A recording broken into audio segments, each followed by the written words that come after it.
What's happening, everybody? Beautiful day out. This whole week is actually supposed to be beautiful, so I figured I'd come out here in the shop and get some work done to two-phase. I guess racing for our local tracks, Ubly and Lapeer, are all done as far as I know. I know Ubly is for a fact done for the season. Lapeer, I called and checked. And this weekend coming up, which would be the weekend of the 23rd, or the 27th, excuse me, the week 26th and 27th would be Saturday and Sunday. And they got their bracket race finals going on, so there would be no test and tune. I wanted to take this out one last time over to Lapeer and try it out on their track to see if we could get our personal PBs in it, personal best. But as of now, they're saying that there's no test and tune on that weekend, and the weather past that is going to start getting cold. So I think we're all done racing for the year. Our last race was at the 25th annual Bay City Rollers race, which you guys seen. And we haven't put out a video after that due to us having to put our old boy Thor down, which hit me pretty hard. It's been a little over 2 weeks now, and it's still hard, very hard. I had that dog for 14 years. He'd hang out in the shop with me. He would drink beer with me. I mean, he was the smartest dog that I've ever had, and we had him since he was only that big. So, you know, I know there's a couple of my friends on here that's also lost dogs, and my heart goes out to you guys. I know how you feel. It is very, very tough. But enough about that before I get worked up and can't complete my mission here. What we did so far to two-phase, I got the coolant or all the water drained out of it. I'm gonna have to put coolant in it and cycle it. At the Bay City Rollers race, it got up to like 210, and I was like, "What the hell?" You know, it never. The first time we had it out, it never got warm at all. But it was a cooler day, and then at the Bay City Rollers race, it was pretty warm that day. And what I'm getting at is that on the first pass out on the nitrous at the Rollers race, I kind of got on the rev limiter a little bit, and I noticed the temperature come up. I don't think that has anything to do with it. There's no water in the oil, no oil in the water. I did find, where in the hell did I put it? Hold on one sec. Oh, where is it now? Oh, figure. Oh, there it is. The radiator cap. The only reason I'm saying anything about, you know, I know it was warm out that day, and that could be obviously a situation to where, you know, it's don't have correct flow through the radiator. For cooling fan wise, but I also noticed on this radiator cap, the spring is staying up, and I topped the water off at the track. You know, I was like, well, maybe it's low on water, so we let the truck cool off, and then me and my oldest boy Cody, we got the radiator cap off, and we seen it was down on water a little bit, and I drained the catch can, and it had a little bit in it.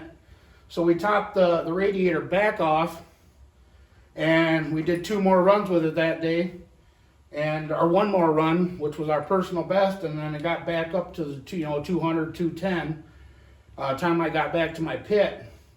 Well, after getting it home and getting everything ready to put antifreeze, I said, well, I'm going to drain check the catch can again.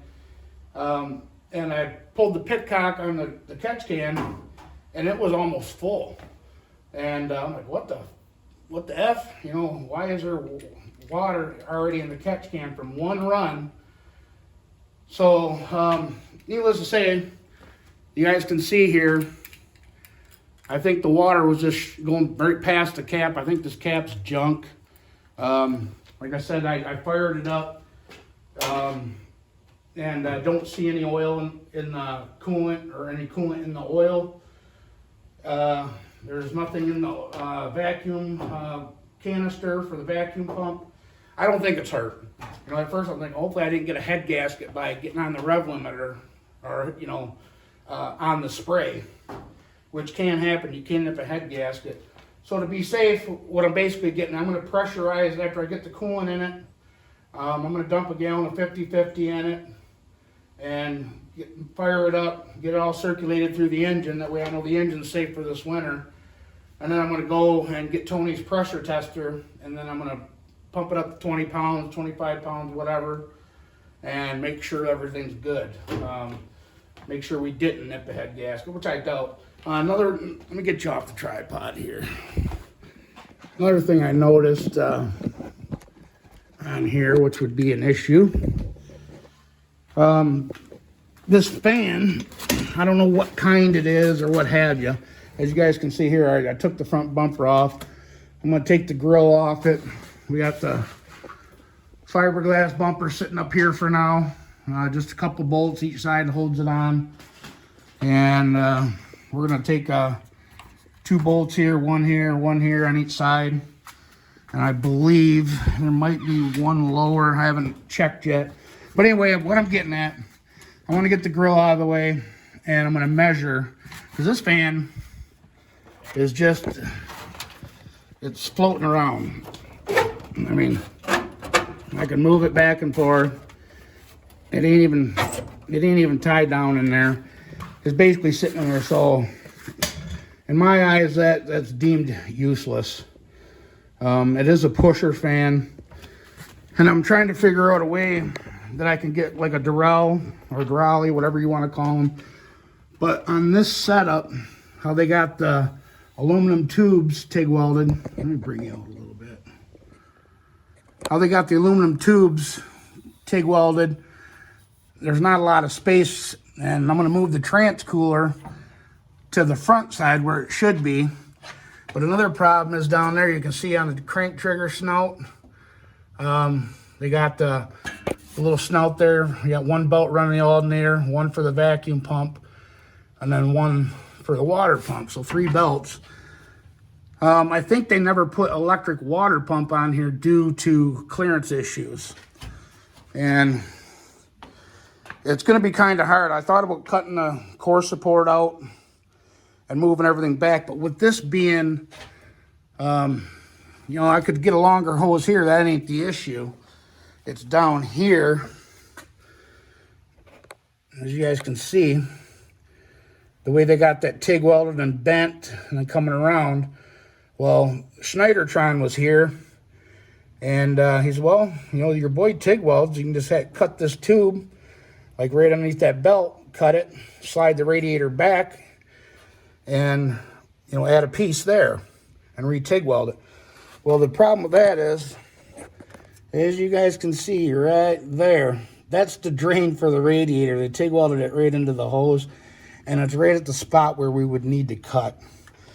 So, in other words, what I'm saying, it's going to be a pain in the ass to do that, to try and move the radiator forward. It can be done, and if I run into an issue to where I can't find the correct measurements, that will be done, and we'll get a set of dual electric fans in here to make this thing, like I said, it was warm that day. I don't think we hurt the engine, like a head gasket or nothing. It still runs good. It ain't puffing any water, and I don't believe it's pressurizing the cooling system, but there was quite a bit of water in the catch can.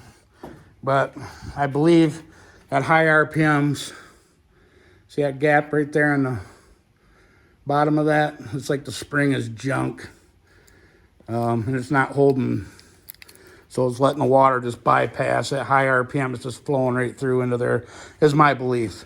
But what I'm going to do, I'm going to put you guys on the tripod, or maybe just check back in with you. I'm going to zip this front grill off real quick and see if we can get that fan out of there, and we'll get a measurement and see what we're going to run into and see if we can correct this problem.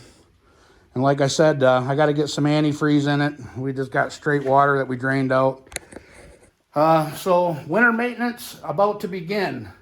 And believe me, there's a list, which I'm going to make a list on my chalkboard or my whiteboard over there, of things to accomplish on this truck over the winter. And whenever we get the other blazer back, let the fun begin on that. But we also have a brand new set of Mosier axles that we got from Kevin and Heather. Thank you guys so much. We appreciate it. With a Chevy bolt pattern for the 8.8. So we can get rid of the 4 bolt pattern, which we already have the wheels. We can just move over the lug nuts. These are kind of the universal wheels. So, but we'll have a hardened axle in there at least, you know, for the 8.8 with a Chevy bolt pattern.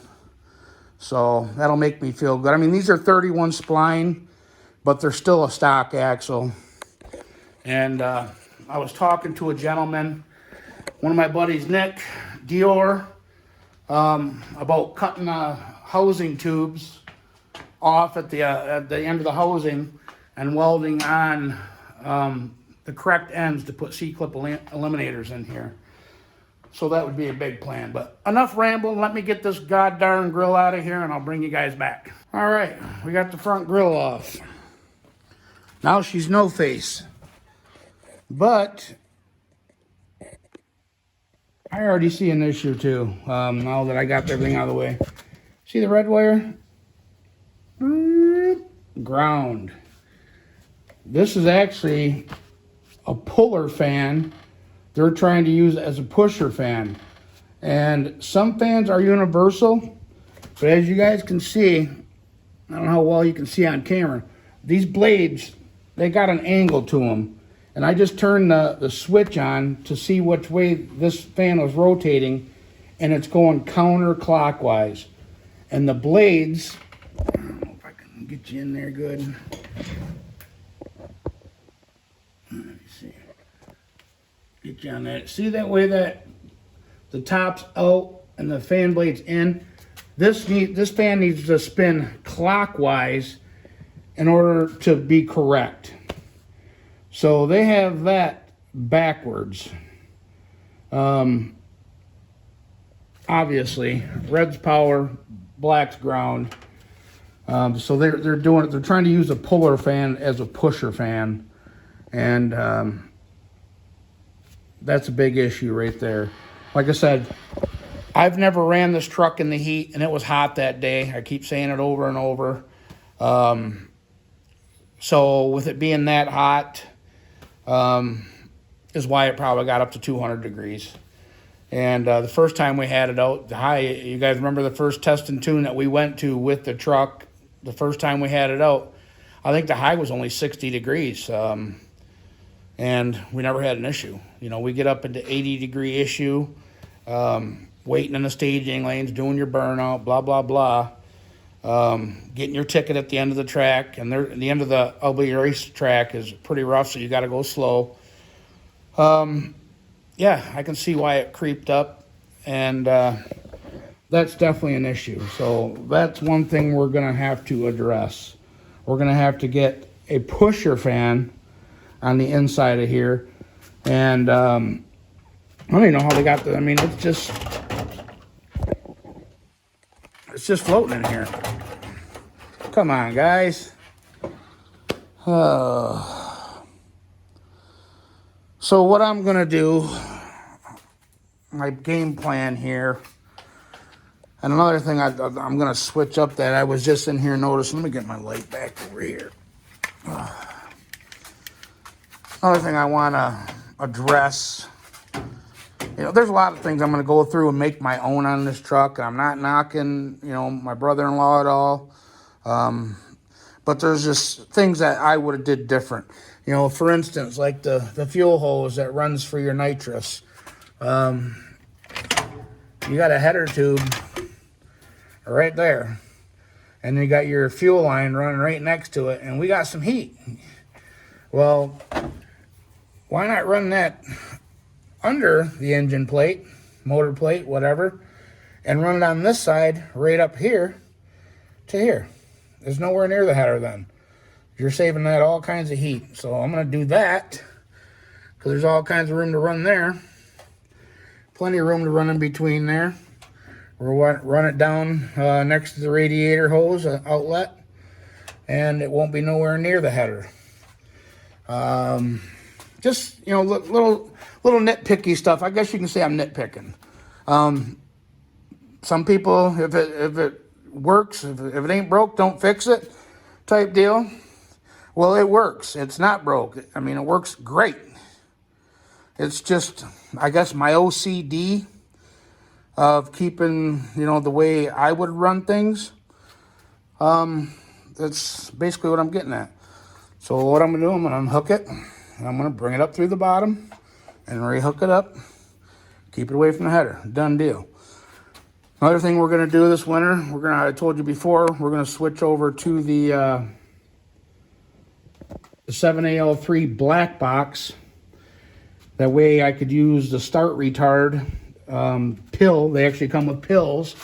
So I can pick my own degrees of retard that I want to take out of it at start instead of 25 degrees. You know, that's only leave me 11 degrees of timing on start. You guys heard me say that before. And then we're going to move this and all this inside.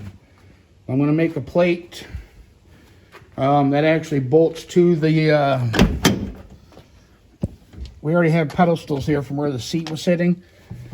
So I'm going to order a piece of, a square piece. And I'm going to run the bolts through, I think it's a 1/2 inch thick polyurethane board. And I'm going to drill holes and then run it through the seat bolts. And we're going to mount all of our electronics in here, which will be nice.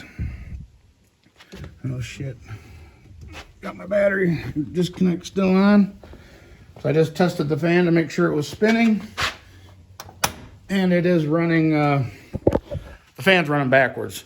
You know, you can do that. You can, it's called reverse polarity. You can reverse polarity and do it, but you're not gonna, it's not gonna work correctly. That's why, like I was telling Jason, when he was here, I think I might have mentioned in another video, I might not have. I said, well, that feels like it's blowing, you know, it's sucking air out of the grill instead of pushing it. But then again, you put your hand on the front side and you could feel some air. And we thought maybe it was just because the gap between the fan and the radiator, like here, because it wasn't mounted, you know, air was escaping and not going through. But they switched polarity to make a puller fan a pusher fan.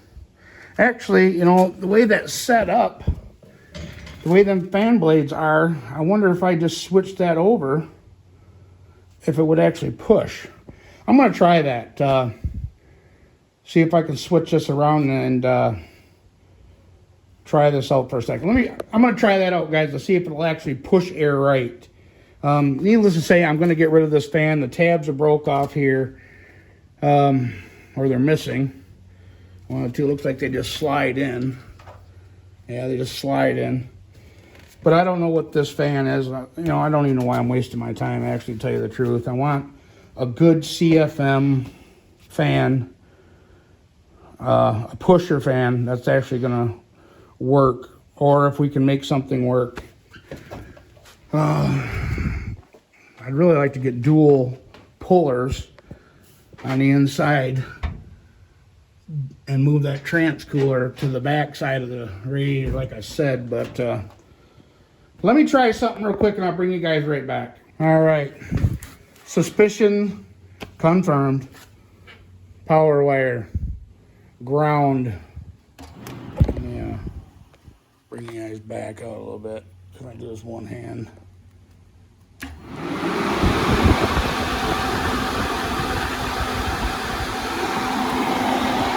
And it's actually blowing my hairdo around. It's actually blowing good. Or pulling good. So, it's a puller fan. And believe it or not, the angle of your blades, which it's hard to see on camera, and this fan is kind of tight too. I don't know if you can hear it.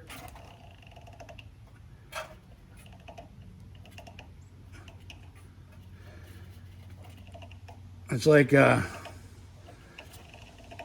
it's got a bearing gone. I don't know if that's from running it backwards. But anyway, okay. You can't switch polarity on a puller fan and use it as a pusher with the angle of the fan blades. It's just not going to push the air that you need to. You have to use a pusher fan to push through the radiator in circumstances like this, or you're going to overheat or get warm. It never overheated to where it boiled over. Like I said, time I got back to my pits, the gauge was up 200, 210, but there was nothing blah, blah, blah, blah, blah, blah into the catch can. There was nothing steaming. Nothing got hot to that hot to where it was puking. But I do not like vehicles that run warm. I think I should be able to put up to, I mean, this is not a full-blown chassis pro mod with, you know, this should be able to start up, warm up, drive up into the pits or the lanes, wait for the other cars to go, get your staged, you know, get your burnout in, stage. If the other guy's playing staging games, you should be able to stage, make your pass, go to the return road, get your ticket, and go back to the pits and not worry, you know, not be warm, not be hot. You should be able to hot lap it if you want. On hot days, that was not happening here with this setup, and now I know why. But it is what it is. So I see our mount. I was wondering what was up with these wires too, why they were hanging, but I can see now that our little holder that holds the wiring harness for the headlights, which it does work, headlights, blinkers, tail lights, brake lights, factory steel fenders, all glass, even the sunroof. Let me shut that switch back off now that I confirm my suspicions. And I actually chopped up one of my old stickers and made it my own. Instead of having the Michigan, you know, the state in there, I just cut the words out. And because from the back, you know, I want you to see who, I want you to read who's in front of you. I'm just fucking with you. But yeah, there's some stuff that we got to do, guys. There's a list of stuff that I want to do and I'm going to do. But I figured this would be a pretty good start is the cooling system, since I had to drain all the water out of it and get cooling in it for the winter months, for the storage months, so we don't crack the dart block or push the soft plugs out of it. So, but as you can see, a simple task of just draining water and adding coolant turned into no grill, no bumper. Trying to figure out how in the hell I'm going to get this big ass fan out of here, which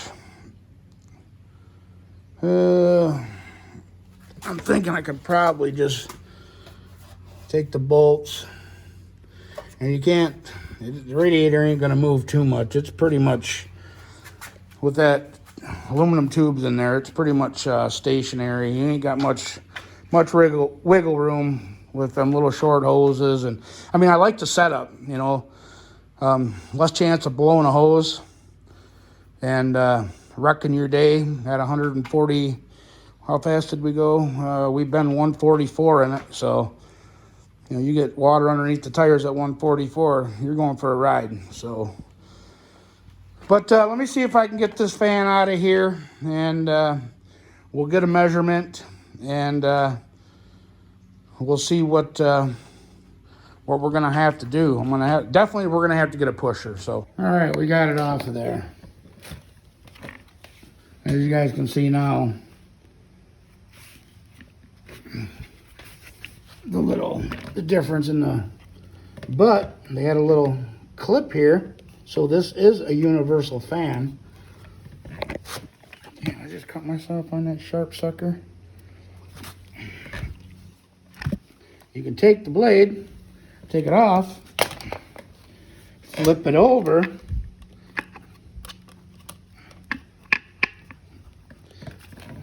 and boom, now you got the correct fan pitch for the pusher. So now you can wire it the rotation clockwise, the wiring right, and you flip the fan blade and it's actually going to push air. Instead of the polarity being backwards, spinning the fan the counterclockwise, and the blade's not oriented correctly. So now the fan blade's going to go this way. The high side's here. It's going to push air. So this fan, if it had a shroud and was mounted in there better, would work. It was a pain in the nards getting it off of there, but I did. And I still don't know what kind of fan it is. I'm taking it as just quality control, no name, whatever. But that's cool that it's a universal fan. What CFM, I have no idea. I thought I seen, yeah, there's actually a part number here. Pro Air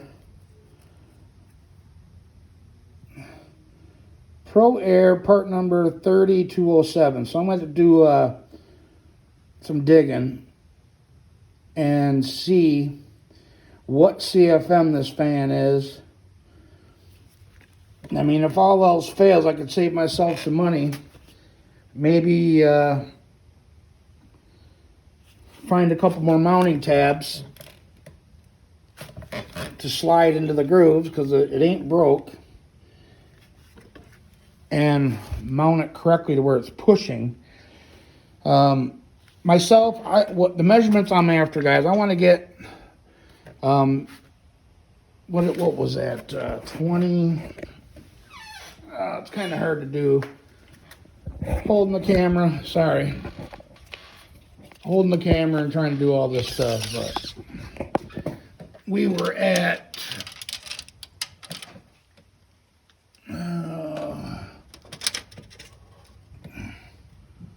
so if I could find one 20 and a half,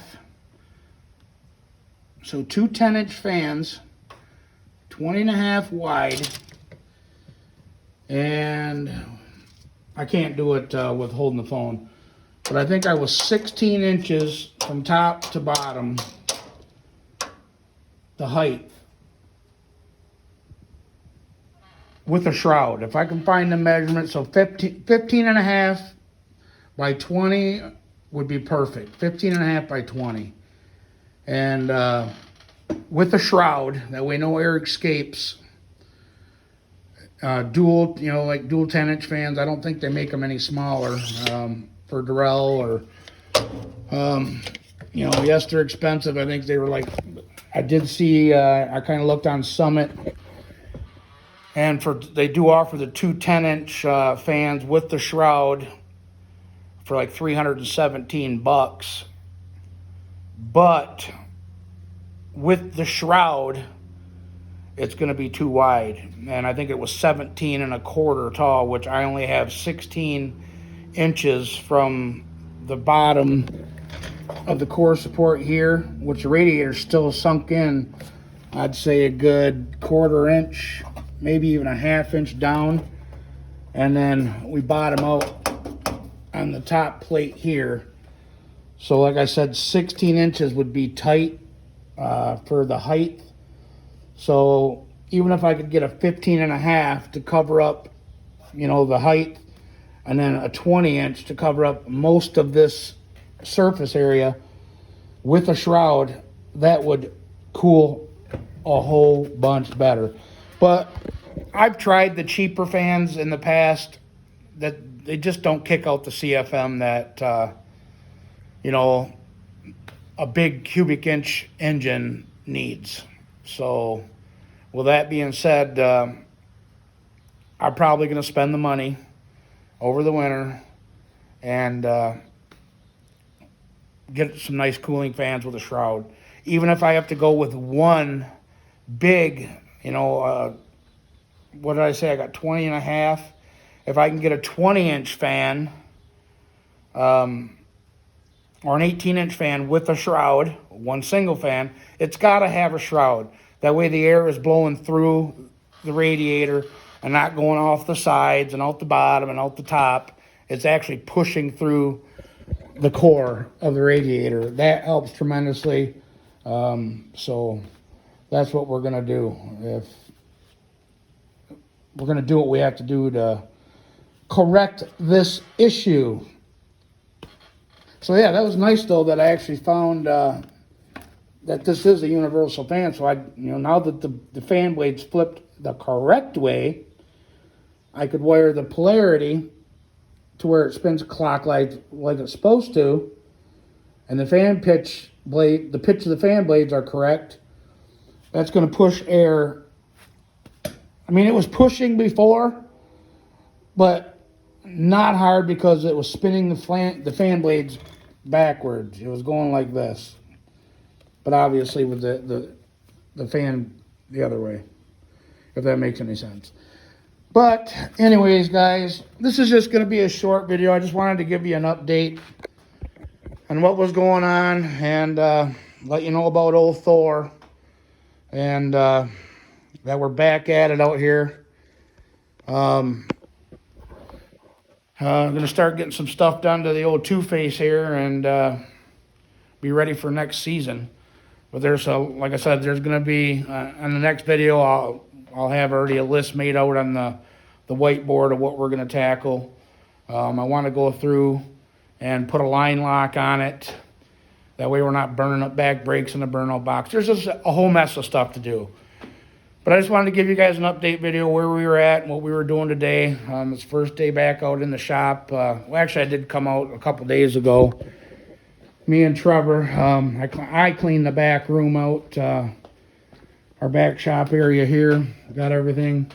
I was cleaning house. Josh and Papatron stopped in, and I hooked them up with some old front runners and some stuff, and I cleaned house, threw away a lot of junk that I don't need and haven't used in a long time.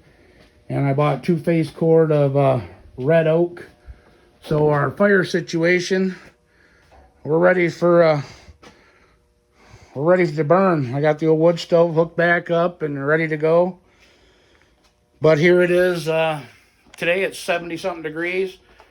I think yesterday was 80. And it's supposed to be beautiful all week. It's only Tuesday. The missus is working nights tonight. That's why I'm out here. I figured I'd come out tonight and mess around with old Two-Face. But I'm going to get the battery pulled out of it also and get it on the shelf and hook the battery tender up to it. And our plan is we're going to I got to get all this stuff moved too. Tony's engine's going to his house. I'm going to take all this stuff. I got to drain the oil out of this 350. And we're going to make some room either under my benches here. And I'm going to stick the block under there. Along with the World Product heads. And the clutch, the flywheel. Everything for the 73 or 72 350. Camaro engine, all underneath the bench. Get the transmissions all tucked away. And we're going to get Jenny's car pushed outside, power washed.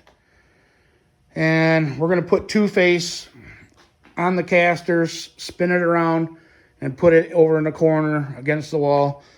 And get the missus' car in the main bay here. And we're going to start hammering away on that also. I still have a lead on that 327 downstate from Roy is his name. It come out of a 68 Impala, and they put just a mild 350 cam in it, so it's got that little exhaust note, but everything else is completely stock. So that would be a good candidate for 500 bucks for this. We did get the go-ahead on the original 327 for this car at Jenny's mom's house, but just when we're going to get a chance to get the trailer and get it down there to get it. And like I said, it's been sitting for 50 years also, so it's going to have to be completely gone through, probably bored, crank turned, all the above. I would rather probably just take my time at that when funds are due. That way we have the original engine for it. And then just buy that other one for 500 bucks. That's ready to go. Drop it in here and get this thing running under its own power. So there'll be more videos on that too. So, but anyways, guys, as usual, I really appreciate everybody for watching. And don't forget to like, comment, share, subscribe, and we'll catch you guys on the next video. All right.